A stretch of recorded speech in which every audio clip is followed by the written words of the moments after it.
It would have clattered against the pane and fallen straight down to the pavement below. No. You see the problem then? Good. Your education in Windows is complete. Congratulations, we've earned our bachelor's in Windows Studies. There was never any possibility of either the book or the knife traveling 15 yards over the road. That is, unless the window pane had been shattered, something we've discounted already. Discount? There's a discount on the windows? B! Wait, was that B? Alright, welcome back. Hey guys, it's Light here, and I'm continuing on with Grady's Attorney. Last time we just finished our second summation examination, right? Let me just make sure. Yeah. So let's just continue. Now then, Lord Van Zeeks, how does the prosecution wish to proceed? Oh great, he's pouring more wine. Someone help him. He has an alcoholic problem. This trial is rapidly descending into a farce. That's what you think. Oh wow, he actually drank from it. Ladies and gents, give him a round of applause. Corked wine, the first few sips are bitter enough. Oh, look at that. Mr. Litterer strikes again. And I had my hopes up, too. But what follows is so repugnant, it's good for nothing save the gutter. If I may, Lord Van Zeeks, the defense has just put forward a credible alternative explanation for what happened. Credible? That's your considered opinion, Mr. Foreman. The defense's argument is a joke to which I barely know how to respond, but let me start by insisting that you must all familiarize yourselves better with the relative positions of those places being discussed. What do you mean by that? What's his angle this time? Oh, who knows? It should already be more than apparent that between the crime scene and the Gardev household runs a rather wide street, Briar Road. Okay, what's your point? Which means that the distance from the Gardeev's house to the scene is 15 yards. Let me see, 15 yards. That's around 14 meters. 14 meters? Oh, that's a little farther than I imagined. And, as you ladies and gentlemen of the jury rightly noted as having portentous significance, the fourth book was found in the victim's clutches. Well, counterpoint, someone could have put it in her hand. I'm just saying, like, after we could have modified the scene. I mean, like, who knows? In other words, the smoldering book, wantonly hurled by the lady of the house, traveled some 15 yards to land on the opposite side of the road, neatly between the collapsed victim's fingers and thumb. I mean, he's got a point. It's kind of far-fetched. Is that your final conclusion, my learned and deluded friend? I hate this guy. And did the jackknife follow a near-identical trajectory to plunge into the middle of the victim's back? This fantasy is somewhat stretching the notion of having a bad day for the victim. Think? You think, or you know? Even those pathetic serialized detective stories have more believable plots. Oh, he read it? Of course he read it. Who hasn't read it? This poor guy keeps attacking the wall with his back. There's nothing I can say to that. That prosecutor loves the sound of his own voice. Mrs. Hato. I love her so much. Serialized detective stories are pathetic, are they? How dare he? Maybe let's pick our battles here. My lord, might I be allowed to speak? As judicial assistant, you may speak for the defense. Yes, go ahead. Prosecution may consider the idea a fantasy, but what the defense has postulated was believable enough to persuade the jury to change its leaning. And as such, the court has a duty to explore this alternative explanation as thoroughly as possible. I love Sasato. Go, Sasato! To that end... No. Juror number 4, Miss Joan Garadeb, must be called to testify and submit to cross-examination. Say it's alive! cross-examination of a juror? I mean, it's not like we knew she'd be involved, so... Order! Well, this is highly irregular. It is unprecedented for a member of the jury to be summoned to the witness stand. Well, I mean, duh, because I don't think any of the other jurors were involved in the case. But he threw the wine bottle too! This litterer! And unnecessary. Lord Ben Zeeks?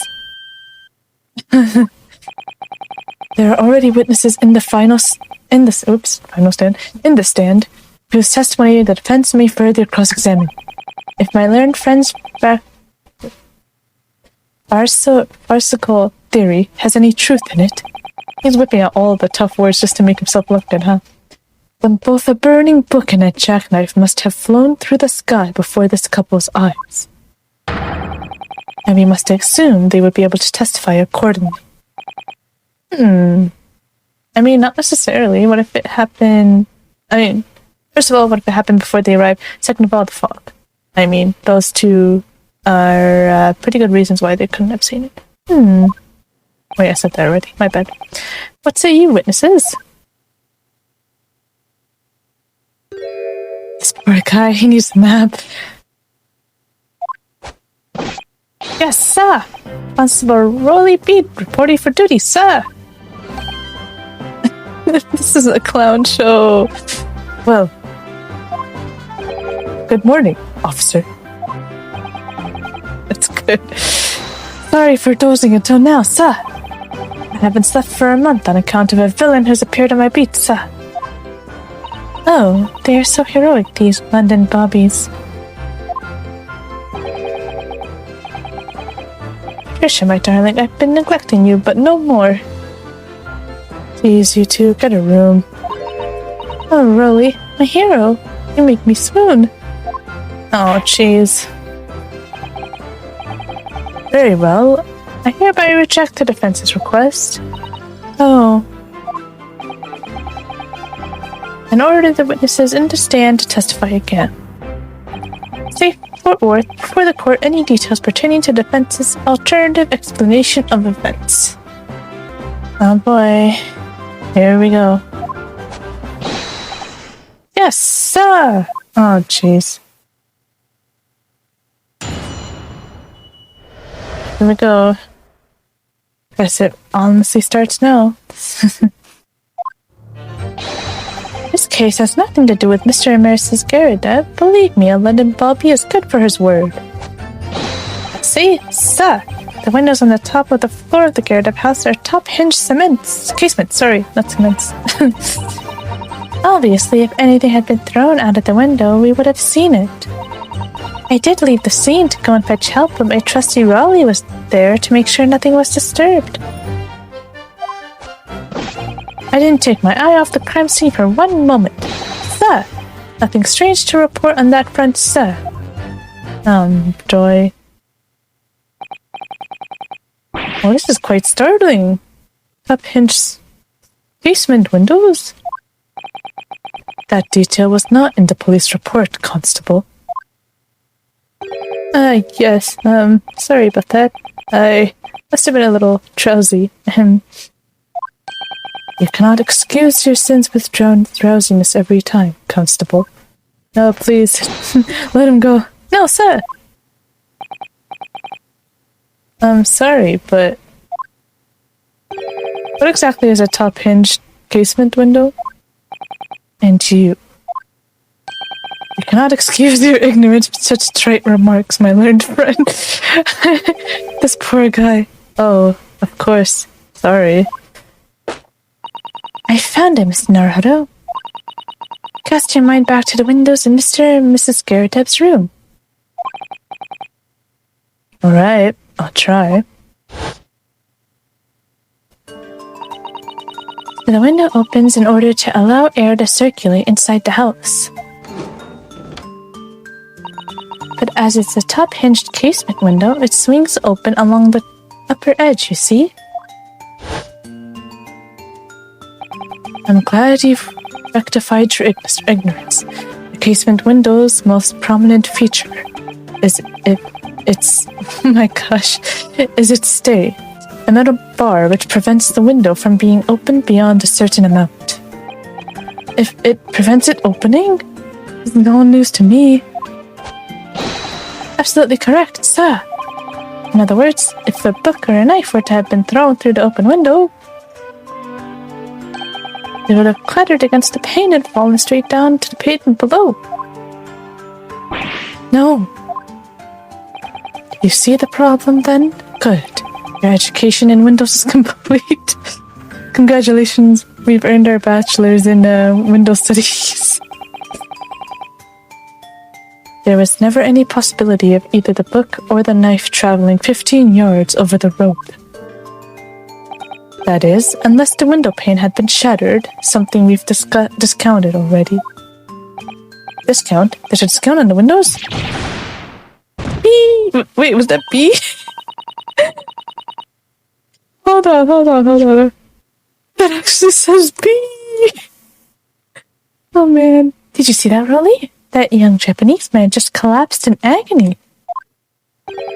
Oh yes, my darling, I saw it. I saw how he crumbled before me. Not before you, before the freaking vampire over there. Oh, Rolly, you're so strong. How is this happening? I haven't even started the cross-examination yet, and already my argument's been destroyed. Poor Renosuke. Counsel, if you could drag yourself upright again, the court awaits your cross-examination. I like that. Man. My lord. Oh good, another desperate situation. Hey, you signed up for this. Alright.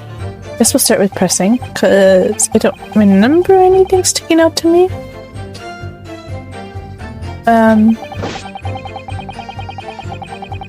Okay, we can skip those two.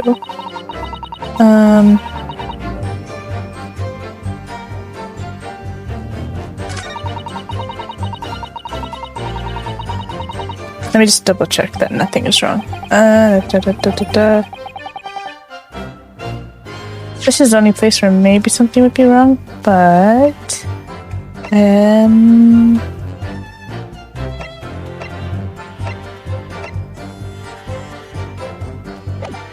I'm gonna press the last two. Hold it! I'm gonna press the last two statements and see. Yes, you said that you went to a nearby police box to fetch another officer, is that right? That's right, yes. If I had been on Rolly's beat, I would have known exactly where I was going, of course. Don't feel bad, my love. You can't be expected to know the location of every police box on every beat. So Rolly told me to wait. Only, I sort of got a little lost on the way. Oh, she got lost? That's interesting.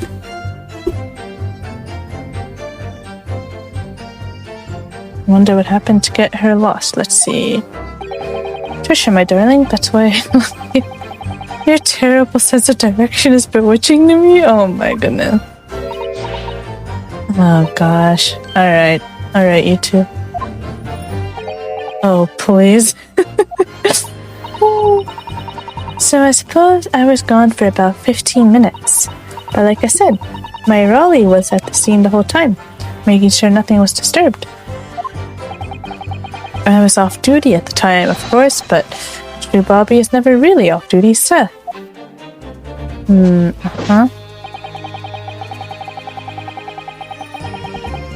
Hold it! Okay, the 15 minutes, making note of that. Nothing to report.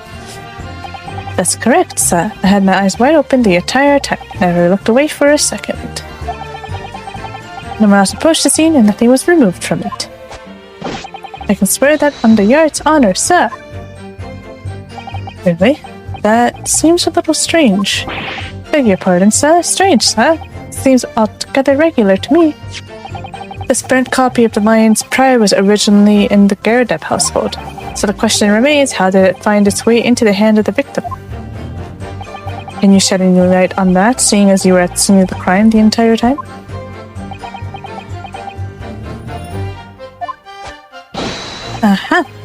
Could be a different copy, sir. one that just happened to be burnt as well. Even if that were possible, why would the victim have been gripping a book like that in her hand? As we can see from this photographic print, she had a bag over her shoulder. Yeah, what's your answer to that, huh? Well, sir, that book was in the lady's hand from the moment we arrived at the scene. Is that so?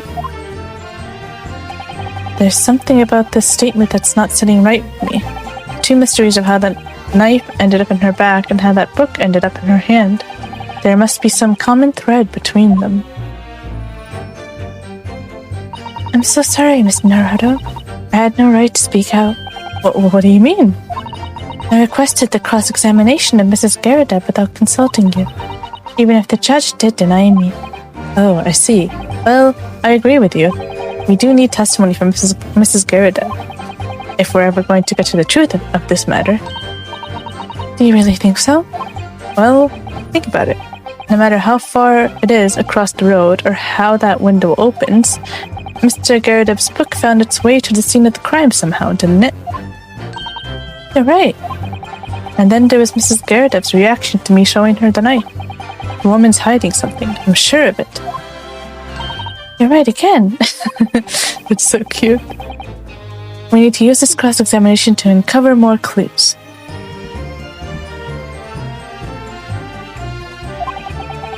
We'll get to the bottom of this one way or another, I swear. Yes. Okay.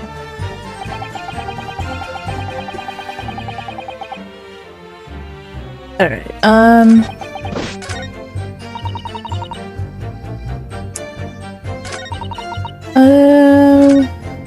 should we? Hold on. I know the first two are useless, but I feel like that third one we should press just in case. Let me just press it just in case first. But according to my notes here, the sun had gone down already and it was dark. Oh, but Raleigh and I were strolling along, gazing at the night sky and looking for our lucky star. Sorry? The star that will guide us to eternal happiness. Oh my goodness. Can it guide you to answer the question? If a flaming book had cut across the sky in front of us, it would have lit up like a shooting star. And if I had seen a shooting star, I would have made a wish upon it. Let Raleigh be an inspector, I would have said, 3 times at least. Of course, what with the smog and everything, we couldn't actually see any stars. In short, are you trying to say that neither a book nor a knife crossed the sky before you?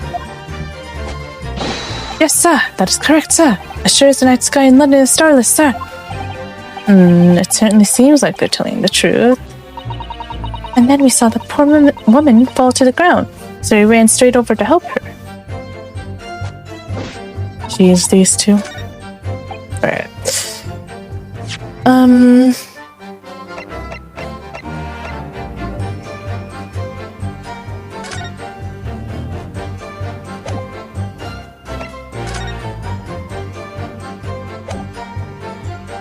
I know there's something I'm missing.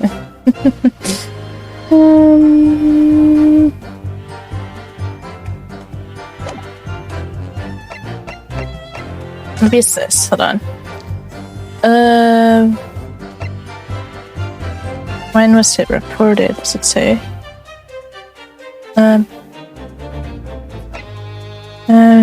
The just no part of no seem to be observed.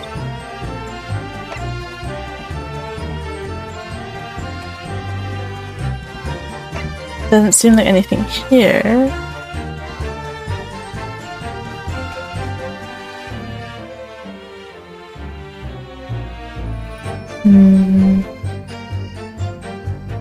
Attempt entry observed.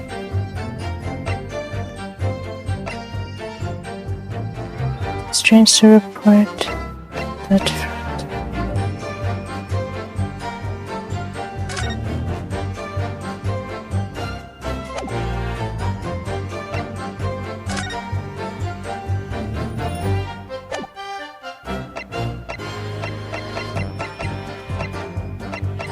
I only got 2, so I have to be careful. I don't want to just present anything. But I'm gonna, as much as I hate it, I'm gonna press everything just to make sure I'm okay. Hold it! By which you mean they don't open fully, is that correct? Yes, sir. They're just there to allow a bit of air through the house, you see, so they're restricted how much they open.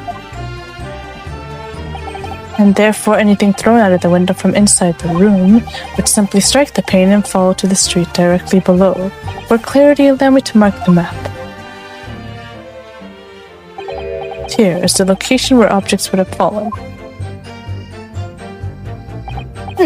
Yes, directly opposite the scene of the crime, on the other side of the rather wide road. It would have been so hard for somebody to mention this top hinged casement thing before. Well, I have another question for you, Constable. And what would that be, sir? How do you even know? Why would you have any idea what sort of windows Mr. and Mrs. Garredev's house is furnished with? Ah, well, sir, that's very simple. You see, I helped with the investigation yesterday. Oh? Good thing we pressed this. What is it? Excuse me. Excuse me. You have something to add, Mrs. B? Sorry? You look, well, delighted. Is there some particular reason for that? What, she can't be delighted? Oh, I was just remembering, that's all. We really were so lucky. Lucky? You were at a scene of a crime, what do you mean lucky? Lucky? What do you mean? Well, of course I feel terrible for the poor woman who was attacked. Don't misunderstand me, please. But we were just so lucky it didn't happen on Raleigh's beat. It was so close, you see. Oh, I hadn't realized. Oh yes, that street, Prior Road. That's the boundary between Raleigh's beat and the next one. Isn't that right, my love? Oh, he fell asleep again. Wake up! Constable Beat. He really is beat tired. Oh, yes, that's right. That's the reason I was helping out with the interviewing the occupants of the Garredev household yesterday. Their house is on my beat, you see, sir. That really was cutting it close then. Constable, I wonder if you could clarify something. If the Garredev household is on your beat, does that mean that the pavement next to it is as well? Outside Mr. Garredev's house? Yes, ma'am. Pavement on that side of the road is part of my beat. I see. I was unaware of that. Just think, if the woman had been attacked just on the other side of Briar Road, we would have never been able to go for that meal to celebrate our wedding anniversary. But that's the life of a bubby, after all. Extraordinary people are bubbies, tirelessly working for the benefit of all Londoners. Do you know what I think? I think it was the good Lord's way of rewarding my Rolly for all his hard work. Oh, jeez. Don't you think so, my darling? Oh, please. That must be it, Pat, my love. That must be it. I think perhaps we should make sure we have that information officially on record. Leave it to me, Mr. Naruto. I'll take care of it immediately. Okay. Now it's my turn, I think.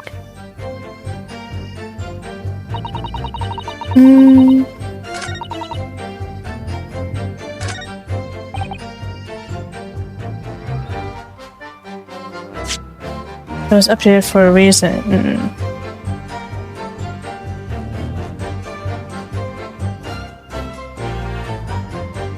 Present this here. Nothing else, but updated, right? I'm guessing.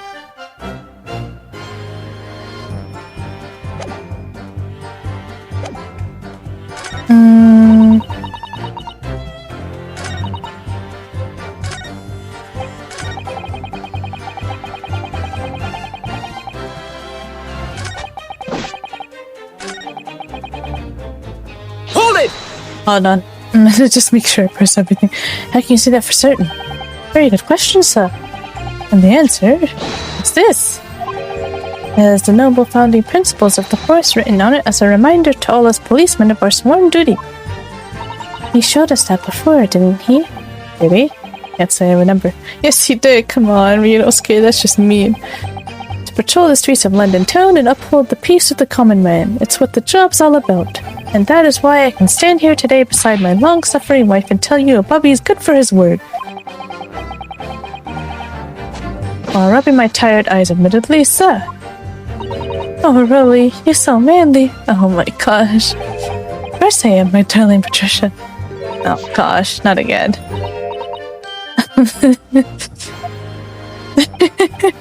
Reno's cares had enough. No, this is what I meant. How can you say for certain that this case has nothing to do with Mr. and Mrs. Garrett? Ah, I see, sir. You should have said so earlier, sir. Yes, well, so, could you answer the question? That was a waste of time, then. Absolutely, sir. I will answer it to the fullest of my ability, sir. There's a surprising reason why Mr. and Mrs. Garrett's domestic dispute can't be related to this case. Before I get into that, sir, just one thing. Yes? I'd very much like you and all your countrymen to understand the great British institution of Scotland Yard, so I hope you'll take back some tales of us London bubbies and how we uphold our guiding principles. I wasn't planning on going back just yet. I've only just arrived here. I studied him back already. So to that end, sir, I'd be happy to lend you my warrant card for your perusal. But I must warn you, you won't be able to get through it without shedding a few tears. Thank you. I'll try. Oh, this is good. Okay, so we had to press everything. So me having a paranoia to press everything is is actually helpful, you know. It's actually needed. Can I ask you something? Please, Mr. Lawyer, sir. Oh, yes, of course. What is it? You're downing us, aren't you? I can tell. What? I wasn't really, what's she doing? Please, just because I'm a woman, it doesn't make my testimony any less valuable. Don't pull that card. His judicial assistant is a woman. What are you talking about? You might just see me as the wife of a policeman, but I'm a woman of my word, I am. I really don't remember ever suggesting that I doubted you. No excuses. I don't want to hear it.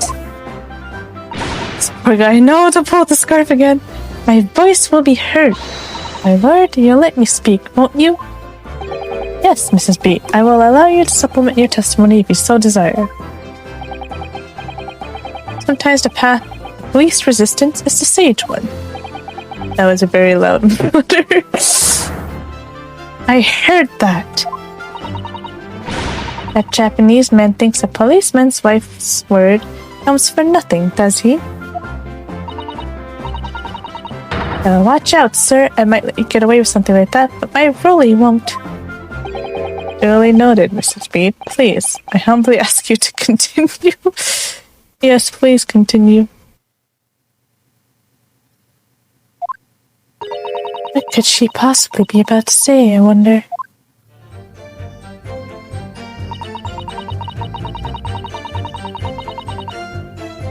Hold it! Mrs. B, nobody is questioning what you've told us. Saw it, I did. That evening, I saw it clearly. That little Eastern man with the whiskers and the funny curved back slinking away from the scene. And I know what I didn't see as well. I didn't see any flaming books or knives flying through the sky. All very clear. You also mentioned something about having a poor sense of direction? Oh, yes, well, that's a little embarrassing, really. And why mention it? I'm always ending up at the wrong place when I've made arrangements to meet Rolly. He gets ever so cross. Oh, what's going on? Excuse me! Excuse me. Constable B, is there a problem? Not again. Wake up! Good morning, sunshine. Eh? No, sir. No problem, sir. Did your wife's remark just now bring something to mind, perhaps? Oh, well, in a way, sir. Yes, sir. I was just remembering that the same thing happened that evening is all. Oh? You mean Mrs. Beat lost her way on the night of the incident? Well, you see, I sent her off to find a police box in the next beat over from mine. But she was gone a fair bit longer than what I was expecting. I thought she'd be back inside 10 minutes, but my darling was gone a good 15. Oh, Rolly, you're such a tease. The reason I was so long was because of the bouquet, silly. Bouquet? Sorry, what bouquet are you talking about? Oh, it was a present for our wedding anniversary. Rolly's so romantic. He saved up for it with farthings and pennies he found in the gutter while doing his rounds. Yes, how romantic. I'd forgotten all about it until just now. Had you, my darling? Oh, yes. But that was just between us. No talking about it to anyone else, darling. You have to Really? Oh. What was that all about? Constable Beat looked very obviously troubled during the exchange. I'm afraid I can't offer any useful insight, Mr. Naruhodo. But I'm quite sure of one thing. We have to ask Mrs. Beat about the bouquet. Mrs. Beat, this bouquet you just mentioned. I'd like you to add details about it to your testimony, please. Oh, really? Yes, I'd love to. He's so done. What happened was, I dropped my bouquet and ended up losing my way for a while. Oh? You mean you dropped the bouquet at the scene of the crime? Yes, that's right. Oh, I was so upset. When we ran over and saw it was a woman with a knife in her back, I was so shocked I dropped the bouquet Rolly gave me. It was in a dark spot where the streetlights weren't casting any light, so I didn't notice it first. And then you went to the police box to report it to the policeman whose beat it was on? Yes, and I came back to the scene together with the other constable, you see? That's when I spotted my bouquet again, but the funny thing was, when I went to pick it up, it was nowhere near the victim's body at all. In case you need reminding, Mrs. Beat, the victim is not deceased. That's funny. I was all flustered for a moment before I heard a voice calling me from the other side of the road. Your husband, presumably. That's right. Silly me, I'd gone over to the wrong side of the street. Although I'm going to blame the bouquet this time, I can't think of how it got there. I really can't. No. Crime scene moved. So the bouquet somehow moved from one side of Briar Road to the opposite. Curious indeed. Isn't it? But the worst of it is, I forgot to pick the bouquet up again after we left the scene. That beautiful rose Rolly bought me with that change from the gutter you spent so long collecting. You should not advertise that to the public. By bouquet, do you perhaps mean this, solitary rose? Hey, that's mean! Oh, yes, that's it. This poor guy. That's the bouquet Rolly bought me for our anniversary, with old bits of change he found in the gutter. We get it, it's a gutter rose. Leave him alone. Maybe just call it a rose. Tell us, Lord Van Zeeks, where did you come by the flower? According to the report by the police officer in charge of the crime scene investigation, it was found on the edge of the pavement in front of the Garrideb's household. Oh, in front of the Garrideb's house? Although it wasn't noticed until the morning, as it lay where the street lamps cast no light. It was believed to be of no relevance to the case since it was found on the opposite side of the thoroughfare. Oh, thank you, sir, thank you. Could I have it back now, please? You're gonna be like, no. No, I think for good measure, this rose should be added to the court record as evidence. Thank you, Judge, for being smart. Oh. Anniversary bouquet and entered into the court record. Okay. Present for Patricia Beat from her husband, Rolly. The shock of seeing the stabbed victim caused Mrs. Beat to drop the rose where she stood. But it's a symbol of our love. Stop pulling on the scarf, the poor guy. I want it back after the trial. Do you hear me? I want it back. Good grief. Rest assured that I shall do my very best not to forget, Mrs. Beat. I'm sure she won't let you forget, trust me. Well, we now have something strange to report. Actually, should we actually read this? Hold on, before we continue. Item number 1, a policeman will strive to preserve the peace within his allowed beat. Item number 2, a patrolling officer is expected to walk 20 miles around his beat every day for the furtherance of community relations. Dang. Oh wait, what was the first part? Principles of policing. Okay, this is Metropolitan Police Regulations. Item number 1, any crimes fall under the jurisdiction of the beat in which they are discovered. Item number 2, when a crime is discovered on his beat, a policeman must assist with initial investigations and help detectives. Alright, so let's... Oh, shoot. Back too many times. I'm gonna present the rows here. Let's hope this works. There we go. Objection. Yay, we got it. When the cross-examination music stops, you know you're right. You claim, Constable Beat, there is nothing to report in the 15 or so minutes you were guarding the scene. That cannot be. Oh, not again. Wake up! Come on, wake up! What do you mean to say? In your testimony just now, Mrs. Beat, you explained to the court that when you arrived back at scene of the crime with the policeman assigned to that beat, the bouquet you had dropped at the victim's side was no longer anywhere nearby. Objection! Here we go. I'm sure he realizes where we're planning to go with this. Yes, on the opposite side of Briar Road to where the victim was attacked. But considering the size of that meager bouquet, if a single sorry bloom could be so described... Dude, stop being so rude! No doubt it was blown in the wind across the street, back into the gutter where it belongs. Dude! Meager! You're so rude. But if that were the case... why did the Constable Beat not testify to the fact? Oh, got him. No one else approached the scene, and nothing was removed from it. Constable Beat swore to that on Scotland Yard's honor. The bouquet belonged to me. It has nothing to do with the case. That's why Rolly didn't mention it, I'm sure. No, because sadly, it's not only your bouquet we're talking about here. More than one thing in this case is mysteriously the wrong way around. What are you talking about? Think about it. Besides Mrs. Beat's bouquet, there's Mr. Garadev's book. Mr. Garadev's copy of The Lion's Pride, which was thrown out of the window by his wife. Would have struck the pane of the casement window and landed here on the west side of the street. And yet... it was actually found here on the opposite side of the road in the victim's hand.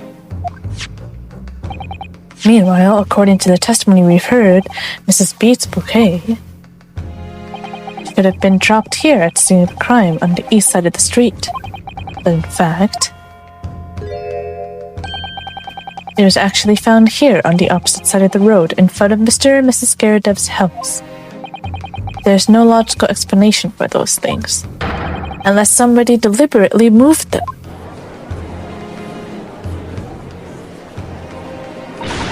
What are you trying to say? When you're talking, it sounds like you think my Rolly's done something wrong. Don't you listen to a word that scrawny lawyer says. Writing on... Worrying on about books and bouquets, why should we care? It's nitpicking, that's what it is. Oh good, Mrs. Garadev's come round. You might call it nitpicking, Mrs. Garadev. But deliberately meddling with the scene of a crime is a criminal offense. It's called, tampering, Mr. Naruhodo. The person responsible for this tampering cannot admit to it, for a very subtle, compelling reason. Objection! Tampering? You've barely heard the term before. Tell us, my learned friend, who would possibly have had a cause to carry out such an elaborate deception? Yes, there is someone who tampered with the scene of the crime that evening. All the evidence and all the testimony points to that one particular person. Counsel, I must demand that you substantiate this conjecture. Who are you saying is responsible for tampering with the scene of the crime? Rolly, right?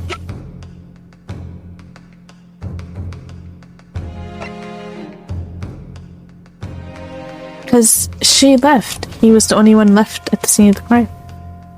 Please don't let me be wrong, come on. It's obvious. Obviously, there's only one person it could have been. Constable Rolly Beat, it was you! What? A policeman? A member of Scotland Yard? What nonsense! Why would my Rolly do something like that? There's no one straighter than my husband. No, Bobby works more tirelessly for the people of London. Mrs. Beat, you said in your testimony that your husband asked you to go to a nearby police box to fetch the officer on duty. 15 minutes that you were absent from the scene is the only opportunity anyone had to tamper with it. You're making it up. It's all nonsense. It's all lies.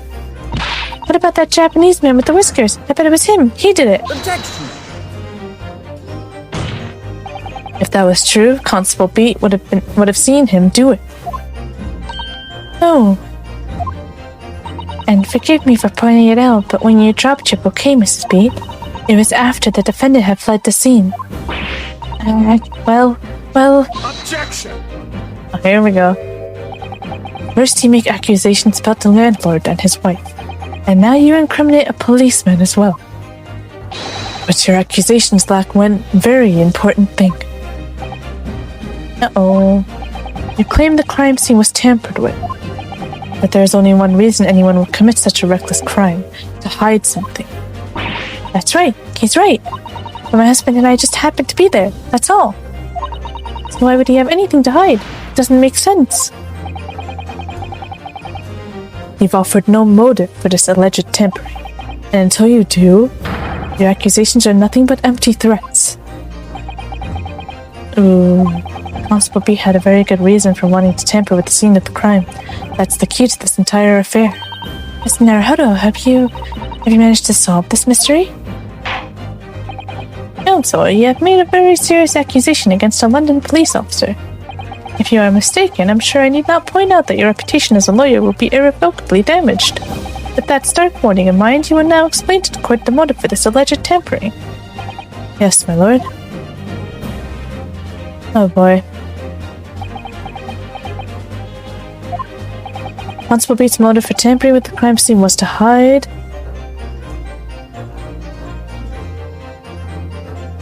where the victim fell.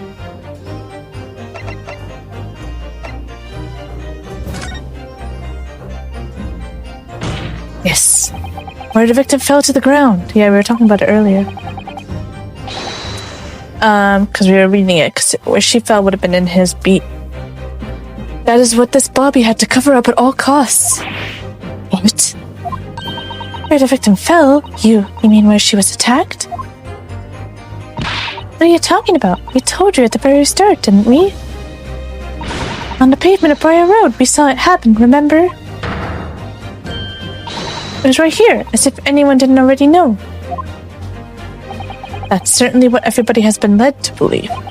But in fact, that isn't where the victim was stabbed at all.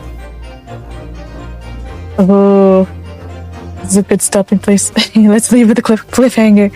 Oh, I want to know what's going on. We're almost there, I can feel it. We've almost got things figured out.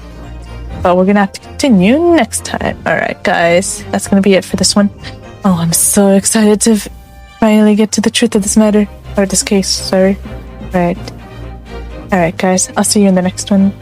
Hope you guys are having an amazing day, and I'll see you later.